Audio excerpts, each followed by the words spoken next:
En ce temps-là, Jésus disait à ses disciples, « On portera la mort sur vous, et l'on vous persécutera. On vous livrera aux synagogues et aux prisons. On vous fera comparaître devant les rois et les gouverneurs, à cause de mon nom.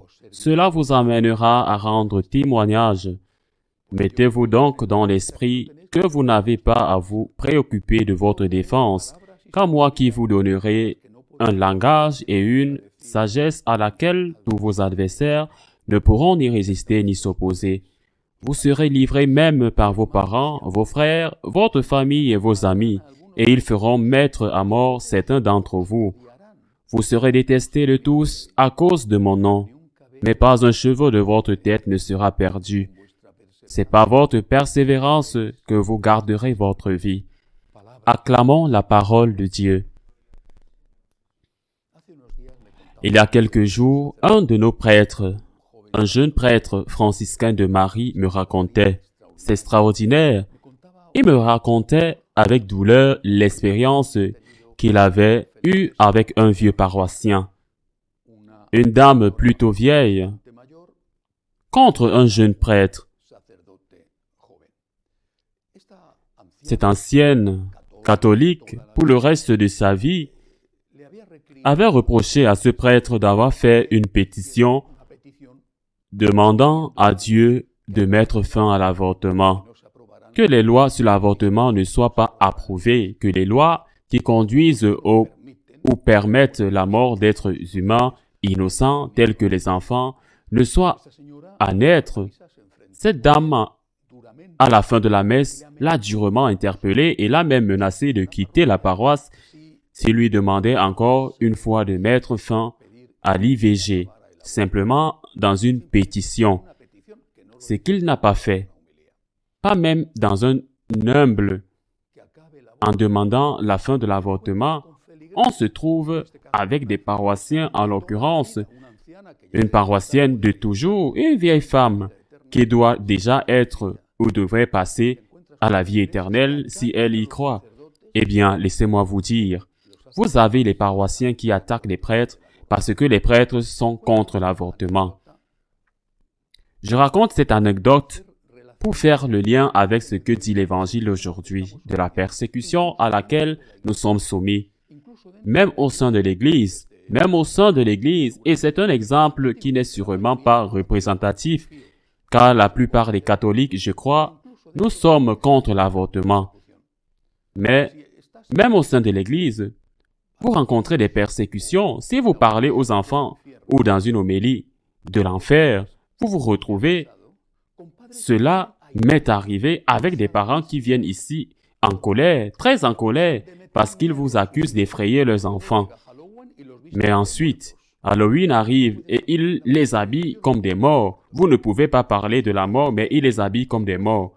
Vous ne pouvez pas dire qu'il y a la vie éternelle et qu'il y a le jugement, un jugement que nous avons confiance que la majorité sera sauvée. Si la majorité est dans la grâce de Dieu, et sinon, s'ils meurent dans le péché mortel, alors ils ne pourront pas être sauvés parce qu'ils ont rejeté le salut. Eh bien, vous ne pouvez pas dire que parce que vous leur faites peur à la place. Je le répète, Halloween arrive et il les déguise en cadavre. Alors la mort ne fait plus peur ou rien d'effrayant. C'est l'objet d'une blague.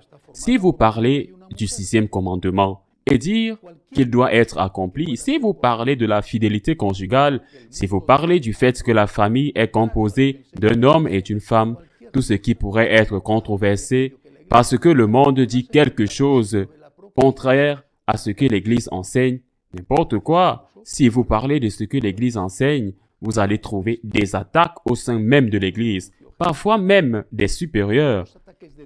Mais Jésus nous l'a déjà annoncé. Ces attaques de l'intérieur de l'Église et celles qui viennent de l'extérieur, Jésus nous a déjà dit qu'ils allaient produire. Et puis le Seigneur, il nous dit d'abord de ne pas avoir peur, car il nous donnerait des arguments. Mais ensuite, il nous a dit qu'il aurait une valeur, une utilité de témoigner. C'est le témoignage des martyrs.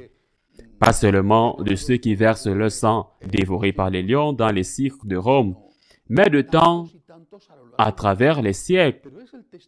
Mais c'est le témoignage du martyr, pas sanglant, mais qui est aussi en quelque sorte un martyr qui continue d'aller à la messe, même s'il rit pour lui, qui continue d'être fidèle à son mariage, même si ses compagnons ne le font pas, qu'il continue sans se tacher les mains de corruption, même si d'autres s'enrichissent. C'est un autre type de martyr. Combien de fois, par exemple, nos jeunes, nos adolescents se retrouvent dans des situations de martyr? Malheureusement, beaucoup succombent à ces situations et perdent, ou du moins s'éloignent momentanément de la foi de leurs parents, car autour d'eux, toute cette banale chorégraphie de films de jeu. Aussi, même d'amis autour d'eux, il leur dit qu'ils sont ridicules, qu'ils sont démodés, qu'il faut se droguer, qu'il faut avoir des relations sexuelles gratuites, qu'il faut partir, et ces adolescents se sentent harcelés. Même sans amis, ils se sentent exclus des groupes à l'école ou, s'ils sont déjà plus âgés, à l'université et beaucoup y cèdent. Nous devons être capables de témoigner dans ces situations.